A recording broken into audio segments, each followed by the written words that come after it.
And what we're looking at today are some macro policy, macro objectives, and then specifically looking at what happens on an aggregate demand, aggregate supply curve with reflationary and deflationary policies, and a couple of different ways you can make that happen. So firstly, policy objectives: you want growth, you want stable prices, and you want low unemployment. Right, sometimes you have to make trade-offs with those. If you paid attention to the Phillips curve, oftentimes you can understand, at least in the short run, if you want low unemployment, you might have to sacrifice a little bit higher inflation, and vice versa. We'll talk about, if you can see this, what a balance, the balance of payments means. Essentially, the money leaving and coming into the country via trade should be relatively even. Right. Generally speaking, you got to choose one side or another first. You can't do everything.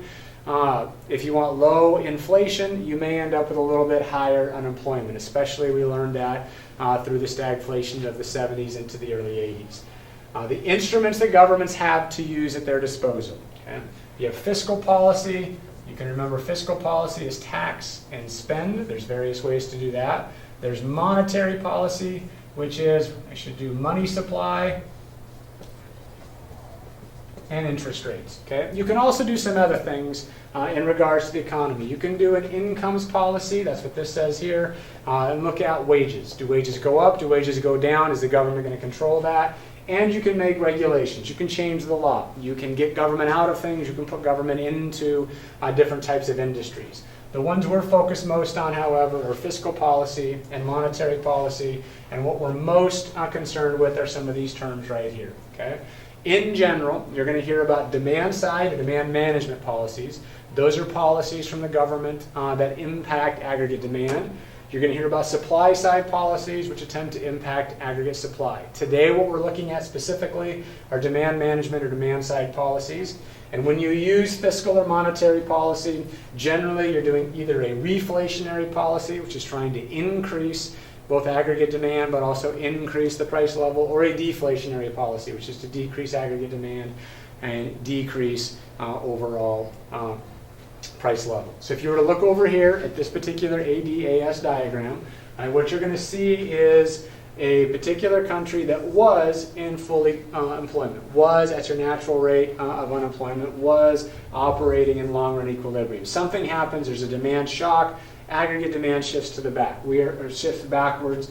Price level should go down. This distance from Y0 to Y1 is a recessionary gap.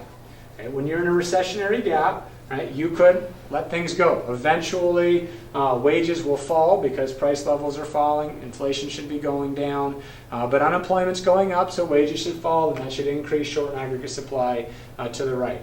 If you don't want to wait that long, you might want to use reflationary policies, something that's going to be a demand-side policy that increases aggregate demand.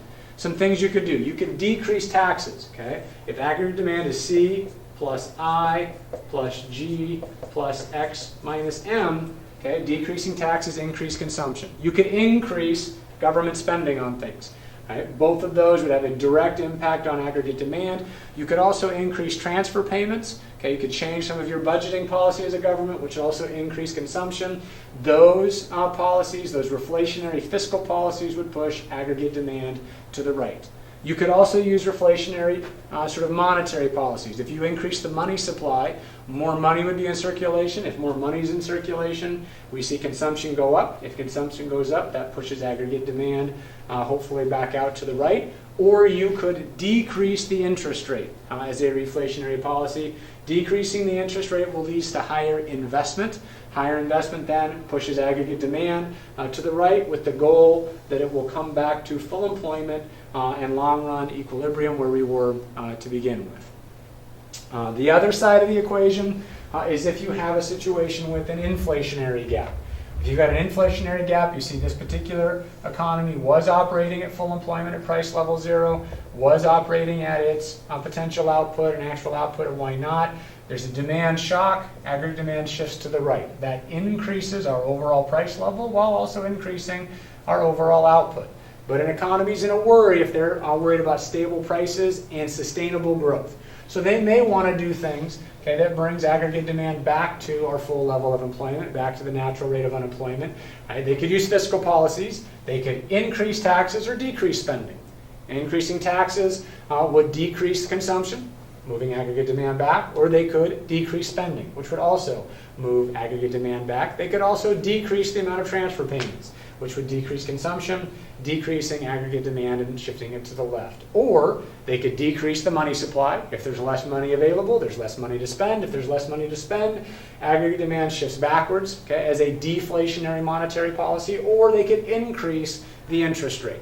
If they increase the interest rate, you'll see a situation where aggregate demand also shifts to the left because investment opportunities will cost more. If they cost more, there will be less. If there's less, and C plus I plus G plus X minus M, aggregate demand would shift back. The goal would be to get it right back to where it was, okay, thus lowering inflation and keeping us on our long-run aggregate supply curve. Once again, thank you for listening. I hope you keep your opportunity costs high and your expectations low.